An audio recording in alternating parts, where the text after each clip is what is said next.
Hi old school fans, I'm Dan the Old School Conditioning Man and welcome to Old School Conditioning Training. Right, in today's video we are going to be talking and learning all about an upcoming video series we're going to be doing, okay, and if you, like me, have got a fascination for the Victorian and Edwardians penchant for recreational violence and turning it into a sport, you are going to love this. Right, what's the video series that's coming up all about? It's going to be learning and doing pistol dueling, okay, from the 18th and 19th centuries, and learning all about this. No, not Ned Kelly, it's the Edwardian sport and possibly the craziest Olympic sport that never quite made it to the Olympics officially, non-lethal pistol dueling.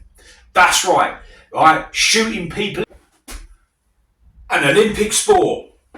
Right, so how did this all come about? Right, by the 1840s, the mid-1840s, the senior members of aristocracy of Britain and Europe, had got increasingly concerned that the younger members, because of dueling, were going to blast themselves out of existence, and there wasn't going to be enough of them left to inherit and rule. So they banned it completely, full stop, okay, which did lead to a bit of a Kevin and Perry moment, where the younger members went, oh, it's so unfair, oh, bloody hell you!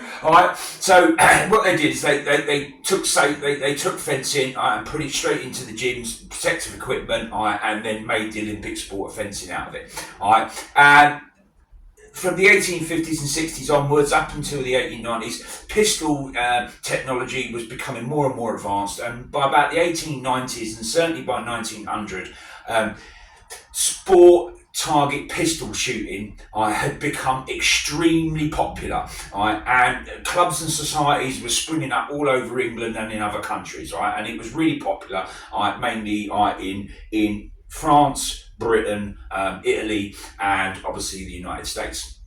Right, but as cool as target shooting is, and it is, and I've done a lot of it, and it is, I really love it, but if, like me, you fired more lead downrange, than Bill Duke, Jesse Body Ventura, Carl Weathers and Arnold Schwarzenegger put together, than they did it in Predator, it comes to a point where you go, oh, not another range day, and it seems that in 1901, someone else had come up, and it would take, a French pistol target shooter, Dr. Jean-Paul de Villers, to come up with the eureka moment of how to make sport pistol shooting a bit more fun, so him and his mates could shoot at each other without killing one another. And he did it by inventing a wax bullet. Okay, and he also developed a firearm. Here it is. Okay, or he didn't develop it, he designed it, okay, to fire this wax bullet, and he approached a French firearm manufacturer, Pierre Lepage, to make the appropriate firearm, right? And what it was a centerfire single shot break pistol, okay? What that means is to load it and unload it, you broke it like a shotgun, you put the round in, clicked it back together, fired it, and then you had to break the pistol, remove the empty cartridge, to put the new one back in, right?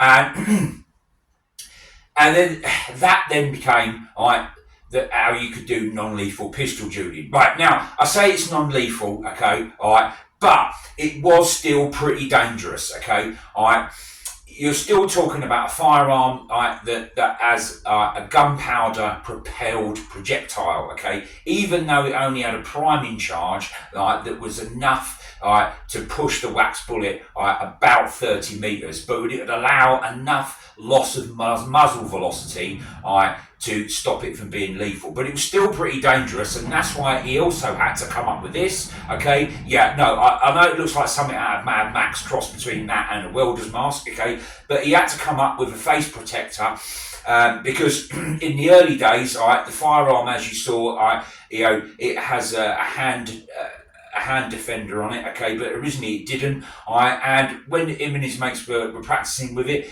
someone got hit in the hand and it blew the skin between the thumb and the forefinger out of one bloke's hand, okay, so that's why it ended up with a hand guard over the pistol as well. So it was still pretty dangerous, okay, and that's why you see in the picture, that you've got to have a face mask, a hand guard, you've got to have gloves on, and a thick leather apron or a big massive overcoat, that's padded, okay, because when it hit you, it still hurt, okay. Right. Now, this was developed from about 1901, and in 1904, Jean-Paul de Villers founded the Society de l'Assaut à Pistolet, okay. Basically, it was the first pistol sport dueling club, right? And that was, like I said, that was it. That was formed in 1904, and by 1905 he had 100 members, okay. And after that, there was clubs springing up in England, okay, and in America as well, okay. But in his club, they had about, like I said, about 100 members, right? But there was him and 3 other people, that were the most prominent drivers of this new pistol shooting movement, okay? And these 4 people, I like to collectively call the Crazy Gang. Right, so who were they? Because they were pretty interesting characters, actually.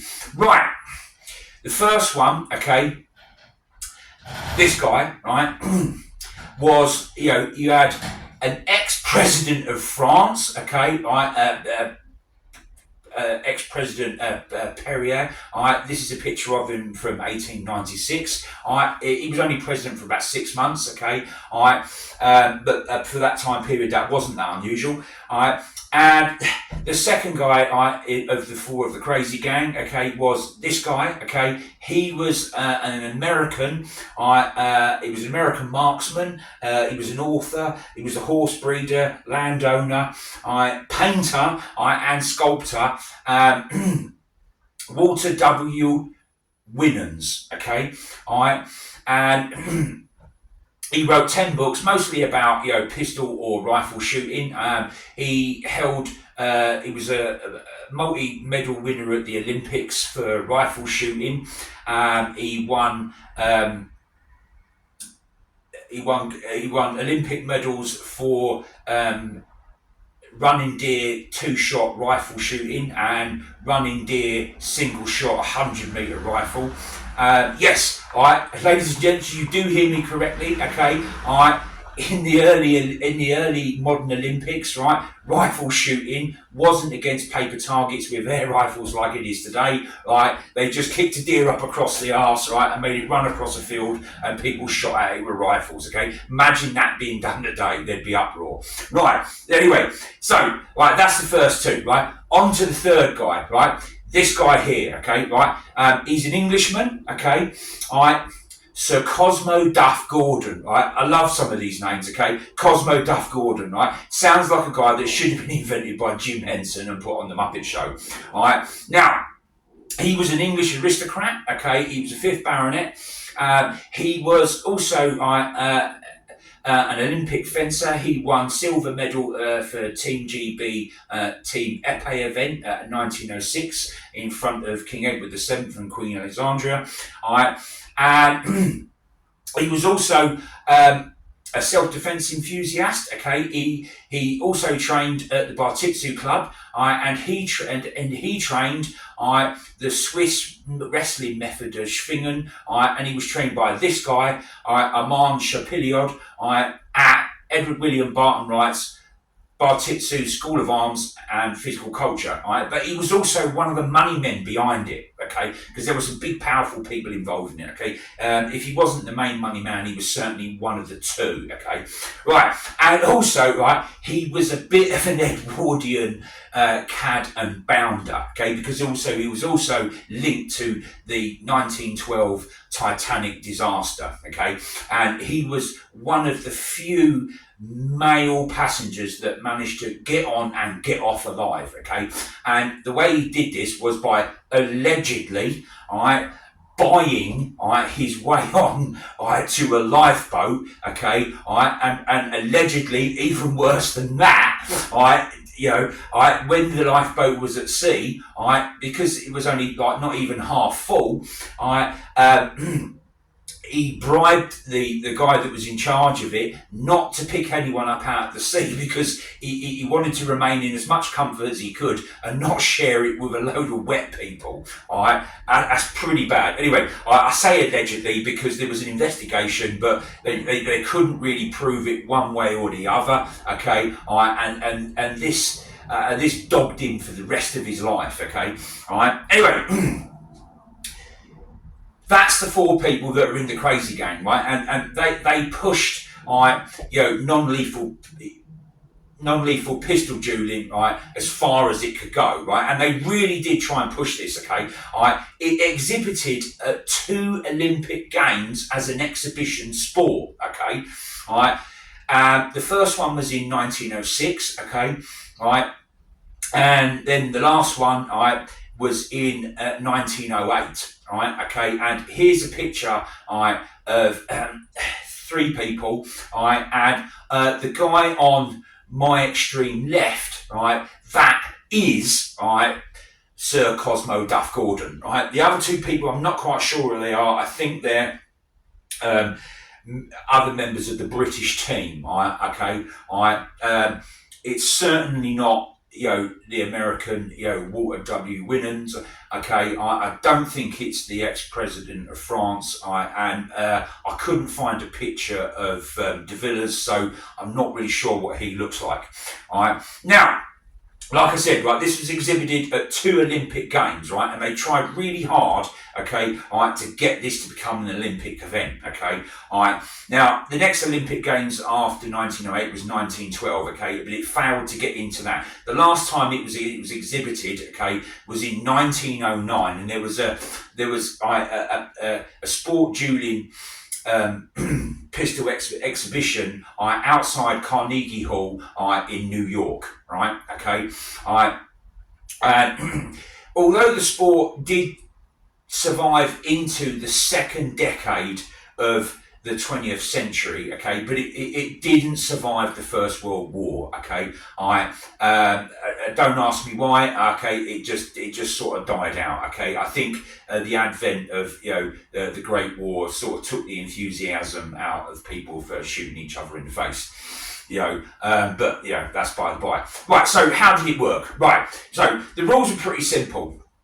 All right. You have to get 2 people to shoot at each other, obviously, right? Okay, right, and you'd have a 3rd person, the director, and each of the 2 participants would bring a second, right? And they were just timekeepers, right? Because what would happen was they would stand between 18 and 23 meters apart, and they would stand, and then the director, okay, would shout, "Are you ready?" Right? And if both of them were ready, they would say yes or no. And if both answered yes, the director would then say, "Fire, 1, 2, 3." Right? And when he said fire 1, 2, 3, okay, the 2 guys that are shooting at each other had from the end of the word fire, okay, to the end of the word 3 to aim and take their shot, and their seconds would time to see who did it the quickest, okay, if they both got shot at the same time, right? And that's pretty much how it worked, right? Right, that was, non-lethal pistol dueling, the craziest Olympic sport that never really became an Olympic sport, even though people really tried their hardest to make it. And you probably could say, the Edwardians invented paintball. Right. Thanks for watching, and I hope you've enjoyed the video, and I hope you look forward to the series we're going to be doing about non-lethal pistol dueling, because we're going to try and resurrect an old, crazy Edwardian sport. If you've enjoyed the video, don't forget, guys, don't be no crazy fool. Hit that subscribe button and follow down at old school. Right.